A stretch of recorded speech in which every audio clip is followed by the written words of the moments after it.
It's Saturday. Book suggestion Saturday. Which means I get to just talk and talk and talk. Try to keep this short, but I got a lot of information. Okay. Today's book is... It's bright. Whatever After. Fairest of All. It's a small chapter book. This is the first book in a big series, a very long series, which I have quite a lot of. I know there's more that I don't have, but I have a lot. 1, 2, 3, 4, 5, 6, 7, 8, 9. And then there's like a weird special edition one. So I have 9 of them. And then there's like this weird one that's like an extra and doesn't have like a number. It just says special edition. Disclaimer. If you like to read books and not know anything about them, or just know a very vague plot, like very vague, like what's written on the back of the book, then you might want to turn this off. But if you want to just kind of know the story without reading the story, or you want to know the story without having to read the whole entire book, so you know if it's appropriate for your kid or not, or whatever, if you just want to be entertained or whatever, then keep on watching, because I'm going to basically tell you the plot of the story and why I like it. I love these books. This one's not my favorite out of the ones I've read, but it's still pretty good. I like it. I probably read this book in like 2 days or something. It's a really quick read. I bought the set of books for my daughter, and I read them to her. Started when she was about 4. Yeah, when she was 4 at least. It's hard for her to pay attention to any stories. She's just the type of kid that she doesn't like to sit still and listen to a story. Unlike me, when I was a kid, I sat there and listened to my mom read stories every night before we went to bed, and I loved it. But my daughter, she just wants to bounce around and play and act crazy like my brothers used to do when I was a kid. But she still was pretty into these stories, even though she's like that. She loves fairy tale stories. She loves stories about the basic princesses and things, the fairy tales, which most people think of as the Disney princesses, the Disney fairy tales, but most of them are based off of classic fairy tales, like by the Brothers Grimm and Hans Christian Andersen and stuff like that. I have many different versions of those classic fairy tales in illustrated book form and big thick chapter books with the stories in them, and I've read so many different versions, and I love that sort of thing, because I'm like a writer at heart, and I love stories, and I love the creativity of them. And this is the first book in a series by, I can't say the name, Sarah Mlynowski. Mlynowski. I don't know how you're supposed to pronounce the M-L-Y. Mlynowski. Sarah Mlynowski. New York Times best-selling series. It's based off of the classic story Snow White, which was originally written by the Brothers Grimm, and of course was one of Disney's... Was it their first? Was Snow White the first Disney movie? Like the first animated Disney movie? I don't know. I didn't research that part. But Disney changed it quite a bit from the Grimm's version. I mean, they had the basic concepts, but they changed things quite a bit. So, the story is about a girl named Abby who's 10 years old. She's very smart, a little bit sassy, a little bit, I don't know, she's a little bit bratty, a little bit sassy, I don't know.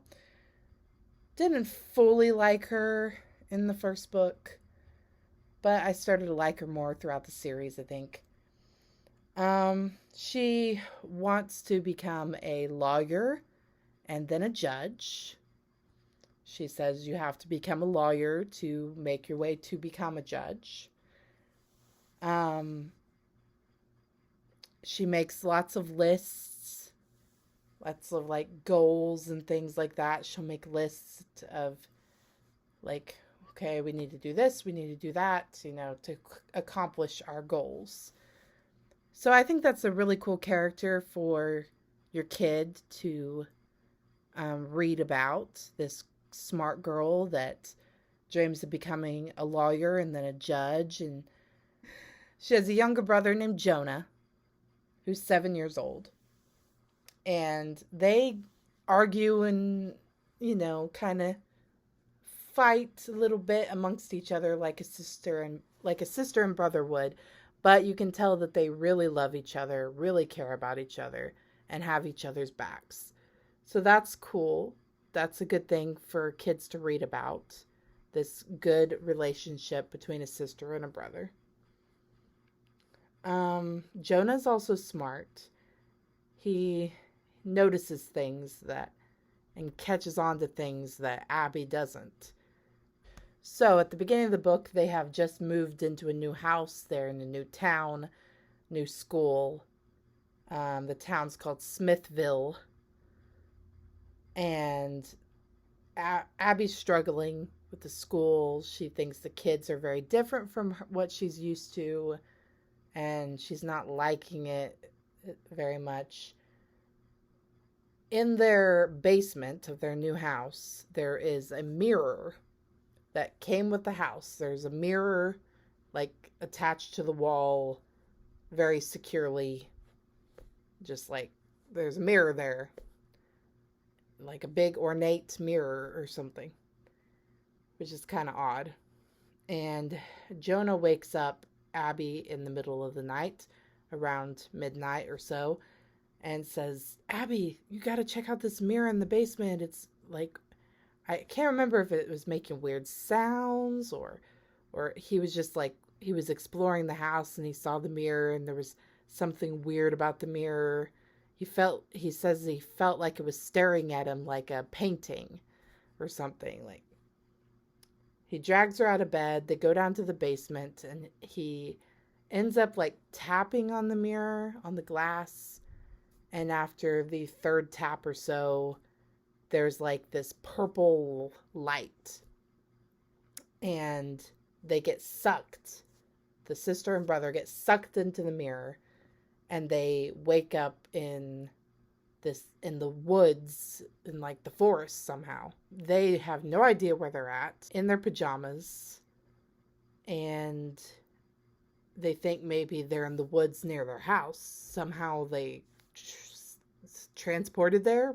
They don't know why. They run into an old lady who is really evil and she's mean and doesn't help them. And then they see the old lady go up to this cottage and she's trying to get the person inside the cottage, a young girl, to answer the door, and she has apples and she's trying to get her to buy an apple from her, take an apple from her and eat it. And the kids are smart enough to know that this woman is a stranger. She's acting crazy. There's something suspicious about her. And they feel like this girl's in trouble and that she shouldn't eat the apple and they can tell that she seems very gullible. And so they stop the woman. They kind of shoo the woman away. It's been a long time since I read the book, so I'm a little vague on some of the details, trust me. But they get rid of the woman, and the girl welcomes them into the cottage because she thinks they're these two kids that are lost and need help. They're inside the cottage. The furniture is small. Like there's 7 small little chairs and 7 small little beds and everything, and they're like, this is strange and seems familiar somehow. Um Abby has a book of fairy tales, I think, at her house that they've read a little bit, and she has a jewelry box that has the Disney princesses, like the main princesses on it. Um, so they're aware of like the Disney movies and the traditional fairy tale stories as well, just like kids are these days in real life. So they start to realize there's a lot of weird coincidences with the woman with the apples. It's a small cottage with small chairs. There's this beautiful young girl. She tells them her name is Snow. And they're like, we're in like the fairy tale of Snow White and the 7 Dwarfs. What in the world? Like, there's too many coincidences stacking up. So the 7 dwarfs come home, they meet them. Um, I like how the story handles that. There has been controversy lately. I'm a huge fan of Peter Dinklage. I love Peter Dinklage. I think he's an amazing actor. Love him in Game of Thrones, and I love him in like everything else I've seen him in. But I don't necessarily agree with him. I know that um, he voiced frustrations about the new Snow White movie that's supposed to be coming out, a live action movie, saying he didn't like the way they handled the dwarfs, the 7 dwarfs in the story. And they were going to cast little people to play the dwarfs. And of course, I have no idea how they were going to tell that story. I don't know how they're going to tell that story, so I don't know if I agree with it or not, or if it is offensive or not, or what the case is. I don't know. And it sounded like Peter Dinklage didn't know either. I don't know if he has inside information or not, but from what I've read, it didn't sound like he knew that much about it. He just didn't really like the story of Snow White and the 7 Dwarfs at all, and just didn't want the story told at all or something. I don't understand. I don't know. I don't know enough about it. But I know that in my opinion, there are controversial ways to handle it, and there's not, and there's, perfectly fine ways to tell the story. I don't necessarily like the Disney version of Snow White. That's probably my least favorite. How they treated the dwarfs in that movie. All their names are like Sleepy, Grumpy, Dog. It's like they all have like an emotion as their name, and that's pretty much all they are. Sneezy sneezes all the time. Sleepy is sleepy. And then Dopey's character seems a bit offensive, It's like calling someone dopey, and he doesn't talk, and they kind of make him seem slow, maybe mentally disabled in some way. I don't know. It just doesn't quite seem right. And the way Snow White talks to them like they're little children, kind of the way she talks to them, it's like almost like she's talking down to them, in this sweet way, but it hasn't aged well. Like, it wouldn't work in this day and age. I still watch the movie. I don't get offended by things. I'm not one of those people. But I can understand, especially someone who has dwarfism or whatever, a little person, I can see them not really liking the Disney version of Snow White. And I'm sure there are other versions out there that are kind of offensive or whatever. Anyways, I went into a tangent. I like the way that they show the dwarfs in this story, is what I'm trying to say. There's a line in the book I found that said on page 48, they have Abby and Jonah have discovered that they're like in this Snow White fairy tale. The seven dwarfs show up. They, of course, know about the seven dwarfs from the movie and the story and whatnot. And Abby blurts out something about, oh, you're the dwarfs. You're the seven dwarfs or whatever. And then she gets kind of ashamed, like we would in real life, maybe. And she's like, oh, am I supposed to call you dwarfs? Oh, is that offensive or whatever? What should I call you? Or I wrote down the line. She said, I didn't mean to call you a dwarf. What should I call you? And one of the dwarfs says, call me Alan. Call me by my name, Alan. You know, which I just liked the way that was written and what it was teaching kids, like, you know, call them by their first name and don't be, you know, so offended and whatnot and whatever, you know. And then he introduces the other ones, Bob, John, Stan, and then this is different. I have never seen a Snow White version, which I've read many. I believe I have never read one or seen one where they had female dwarfs, which I thought was cool. There's 3 female dwarfs, Tara, Enid, and Frances. And even I think Jonah in the story remarks, there's female dwarfs? What? So I thought that was cool. They do describe them a little bit. They say Bob has all the hair, like he has beard, mustache, a lot of hair on his head, a lot of chest hair. He's a very hairy guy.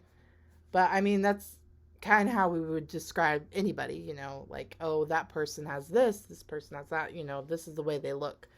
It also describes John as being very handsome. He's just like really handsome. I imagine him as Peter Dinklage in my head because I think Peter Dinklage is very handsome. But I don't think Peter Dinklage would ever play that role if they made this into a movie because he seems to be really against the Seven Dwarfs. But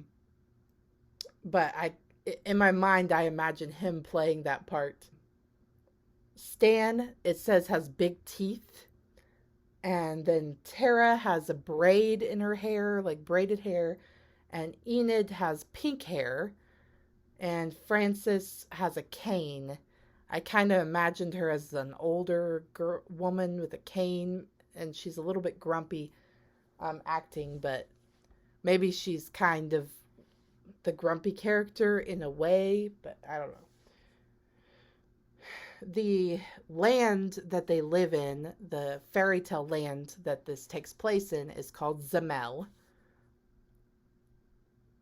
And they explain they're like, well, I don't know if we should do this or not, but they decide to explain to Snow White and the Seven Dwarfs that they know who they are, they know their fairy tale story, that they went through this magic mirror and they appeared, like they tell them everything, like, and that they stopped that old woman who was actually the evil queen in disguise from giving her an apple, which would have poisoned her and she would have fallen down.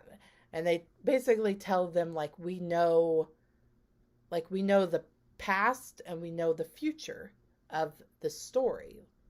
It's almost like they're time travelers in a way. But they changed the story because they stopped the evil queen from giving Snow White the apple. So they stopped that from happening. So now what's going to happen?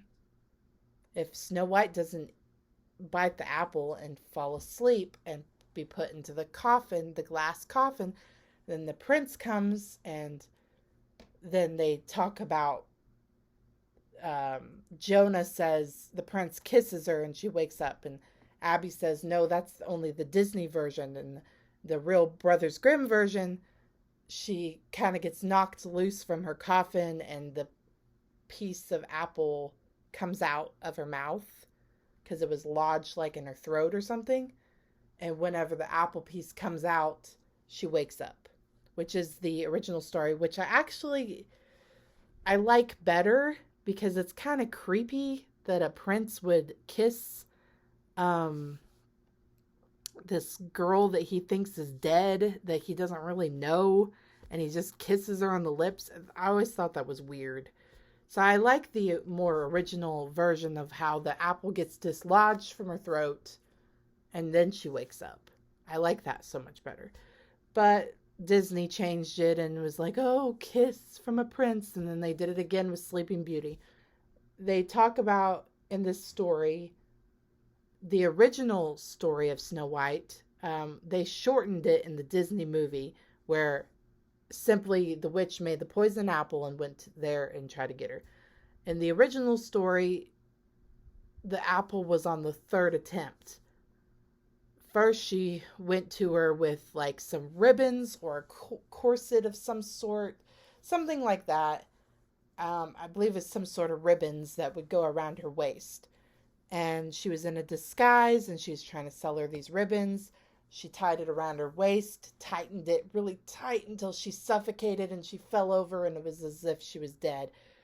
But the dwarfs came home, they saw her, they cut the ribbons open, like Pirates of the Caribbean, when Jack cuts her corset open, Elizabeth Swann, and then she wakes up and can breathe, sort of like that. And she's okay. And then the queen tries the second attempt where she brings her a poisonous comb, sticks it in her hair, into her head kind of, poisons her. She falls over. The dwarfs come home. They pull the comb out and she wakes up. And then the poison apple's the third attempt. So that also happens in this story. And the dwarfs explain to them how they saved her once before with the ribbons around her waist. They saved her with the poisonous comb. And they're like, now you guys have saved her from the apple. But that was meant to happen. So if that didn't happen, then what's going to happen next? Somehow, I don't remember how. I think they have something like, I can't remember what it was, a watch or something. I don't know. Somehow they figure out that a day in this fairy tale land, because they're stuck in this fairy tale land, Abby and Noah, and it was the middle of the night, like around midnight when they went into the mirror. And they're like, we have to get out of the mirror and back to our own world or our parents are going to freak out and think our children are missing. What's happening? They'll call the cops. They'll freak out, So they are worried about that. And time seems to be going by real quickly or whatever. Somehow they figure out that an hour at home equals a day in the fairy tale land. So they each day in the fairy tale land is an hour back home. So they have about 6 hours until the morning when their parents would have woken them up for school or whatever. So they have 6 days to try to fix the fairy tale story so that Snow White can have her happy ending and meet her Prince Charming and live happily ever after, because they've tampered with the story. So they say, okay, how about this? The queen's third attempt with that poisonous apple didn't work, so maybe we'll just wait and she'll come back for a fourth attempt. You just let it happen. You'll fall asleep, and then the same thing will happen. The prince will come and you'll wake up and it will be fine. Well, the queen comes back disguised as a little girl selling cookies. They're like, great, Snow White will eat the cookie and she'll fall asleep and the story will be changed slightly, but it will still work.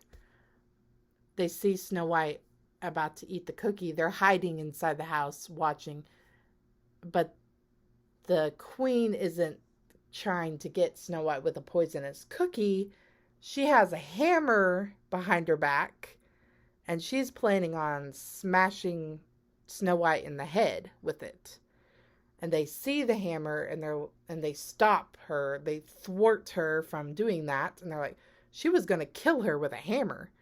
There's no coming back from that. So that wouldn't have worked. And the evil queen runs away, and they're like, this is not going to work. We're going to have to figure something else out. The next day, they have Snow White lie in a box in the woods. Because they hope it will appear that she is lying dead in a coffin, and then the prince will come and save her. And then they'll live happily ever after.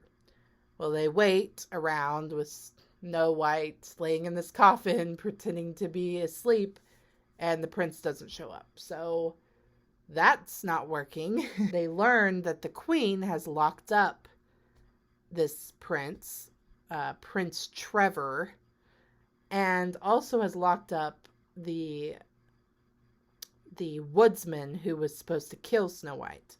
But he couldn't do it, and he let Snow White run into the woods where she found the 7 dwarfs, and he cut like the heart out of an animal and gave it to the queen instead to trick her. Well, she must have found out about that because he's in the dungeon as well. So Abby and Jonah and Snow White and everybody, like, we have to go save the prince and the huntsman because they're innocent. And we have to try to salvage this story somehow. It's become a giant mess. Also, Abby and Jonah are scared. Their time is growing short, and they don't know how they're going to get back. Because they went through the mirror, and they kind of appeared in the woods. But when they went back to the woods, there was no mirror. It was, like, gone. So they don't know how to get back to their world. Well, the evil queen has a magic mirror that she talks to, mirror on the wall, or magic mirror on the wall, whatever it is, that tells her she's the fairest of them all until she says Snow White, or until it says that Snow White is. I like the way they portray the mirror in the story. They say it's a girl. I believe it's some kind of fairy or something, some female character. I believe it will be explained in later books. That is sort of magically trapped inside the mirror. And she has to tell the queen the truth, but she doesn't like the queen. She doesn't want to work for the queen. So the magic mirror is like against the queen, but has to do her bidding. So they think maybe we can somehow jump into that magic mirror and go home. And the magic mirror tries to help them out. So they sneak into the castle to try to talk to the queen's mirror. The mirror says that they'll help get the kids home. So they're like, great. But Abby says, like, the mirror says they can go home right now, whatever. But Abby says, I can't just leave this mess of a story. I have to help Snow White. We have to resolve this story before we go home. As much as they want to just jump in and leave, they feel a duty to fix the story. And they don't know how it's going to affect the story in real life. Like if they do go back to their own world, will the story of Snow White be different? Like the classic fairy tale, will it be different now? Will Snow White not eat the apple? And instead, all of the things that have changed. Okay, so they're trying to avoid the queen and not let her see them in the castle, which is very heavily guarded. And they're trying to figure out a way to save the prince and the huntsman. They sneak out a window to escape the queen. They return to the castle later in the day. They had noticed earlier in the story that the queen had a key around her neck, like on a chain, like a necklace with a key on it. They figure that's the key to unlock the dungeons or whatever. So they have to sneak into the queen's bedroom while she's asleep and try to steal the key off so they can go save the prince and the huntsman. The magic mirror also helps point out Snow White's father's will that the evil queen has hidden, or actually I think she doesn't know about it or something. I think the evil queen doesn't know about it. But the magic mirror knows that Snow White's father, who has died, that he had a will and it's hidden somewhere, and she helps them find it. And the will states that Snow White is the true queen, and she's the one that should rule the kingdom, not the queen. So they go to the dungeons and try to help the prince and the huntsman escape, but the queen catches them and orders them to be locked up in the dungeons as well. She orders the guards to lock them up. So they pull out the will of the king and show it to the guards and say, this states that Snow White is the rightful queen. The guards don't like the queen. They don't want to serve her or anything because she's mean and evil. So they turn on her, and it seems like everything's going to be great, but the evil queen shoots an arrow at Snow White to try to kill her. The prince jumps in front of Snow White to bravely take the arrow instead. And he falls into the crocodile-infested moat around the castle. So he's got an arrow wound, and he's in a crocodile-infested moat with crocodiles swimming towards him, wanting to eat him up. The dwarfs have showed up, and they have these stew sandwiches. That's another detail that I liked. In the Disney version, at least, in the movie, Snow White cooks the 7 dwarfs a big pot of stew, and they make it seem like she's so perfect, and she's such a great cook, and she's making them pies and everything like that. Well, in the story, she has good intentions. She wants to cook for the dwarfs and things like that, but she's a horrible cook, which actually makes kind of sense because she's a princess. She wasn't exactly raised with good cooking skills. I don't know. Maybe in the story they're saying she interacted with the servants and stuff, and they taught her how to cook, and she learned how to cook.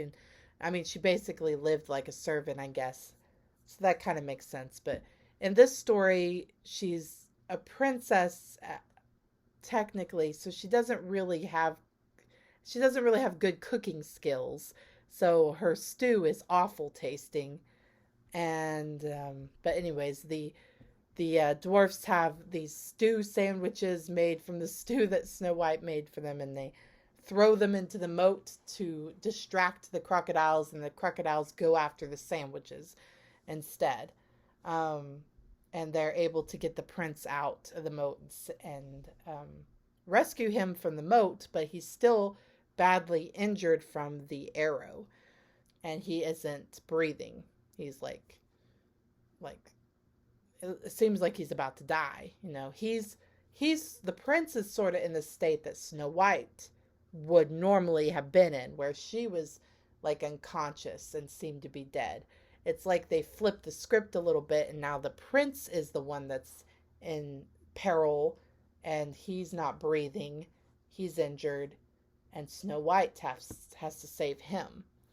She does mouth-to-mouth resuscitation, so that's sort of like the prince kissing Snow White, but she's giving him mouth-to-mouth resuscitation. I think all of that's really cool and creative. I love that. And the prince wakes up. He asks Snow White to marry him, but she, which I smiled from ear to ear when I read this. This is kind of what made me really fall in love with the story. I already was into it, I already liked it, but I was like, yeah, this is my idea of the fairy tale. Like, I always make fun of the fairy tales. I'm like, well, that's stupid, that's stupid. But to me, this, I liked it. I don't know. He asked her to marry him. Although she likes him, she says she doesn't really know him that well or anything, and she's just not looking for a serious relationship right now. And she turns him down. Um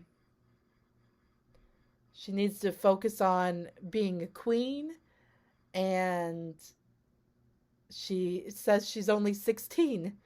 And I'm like, yeah, for real, like that's the way the story should go. She's like, well, you're nice and all, but no, I don't want to marry you. Just, yeah, I'm 16. I need to focus on my queen duties. I need, maybe in time. It's just fantastic. I love it. He says he understands, and he asks her out to dinner. Um, and they decide to take things slowly. Snow White invites the dwarfs to live in with her in the palace. She takes Abby and Jonah back to the mirror, and the mirror returns them back to their basement. And then they just they leave it. Uh, they kind of leave a cliffhanger of Abby hears the mirror calling her name or something, and it makes you think. I bet Abby and Jonah are going to go back into the mirror again and have some other fairy tale adventure, which they do, and they do in each book. In each book, they go into a different magical world, which is based off a classic fairy tale story. Since this was such a long video, as of right now, 41 minutes long, I'm going to have to cut it down. I was going to talk about 2 books of the series, the first 2 books, but I'm just going to talk about the first one. Maybe do a video for each one, because it's ridiculously long. But yeah, I loved this book because I loved how they flipped script on the classic fairy tale and had the Snow White save the prince. She saved him from the dungeon. She gave him mouth-to-mouth resuscitation. He asked her to marry him, and she said, let's take it slow. I don't want to marry you right now. I'm 16. I need to focus on my queen duties. I love how they found the will from her father saying she's the rightful queen. I love how the mirror was a female character and it was helping them out. I love the way the dwarfs were portrayed. There's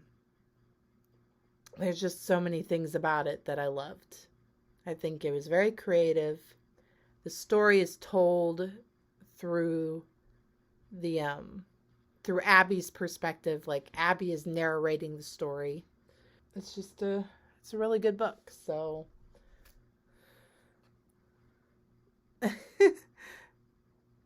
go check it out. It'd be a great book for your daughter to read. I read older books to my daughter. She's only 5, and I read this to her when she's 4. But it's probably for an older age bracket. Maybe like second, or maybe like 1st grade to 4th grade or something like that. I don't know. I feel like girls would be more interested in it, but a boy could be interested in it too. They have Jonah as sort of the main boy character that a boy could relate to, maybe. I really love this series. I definitely recommend them. to anybody.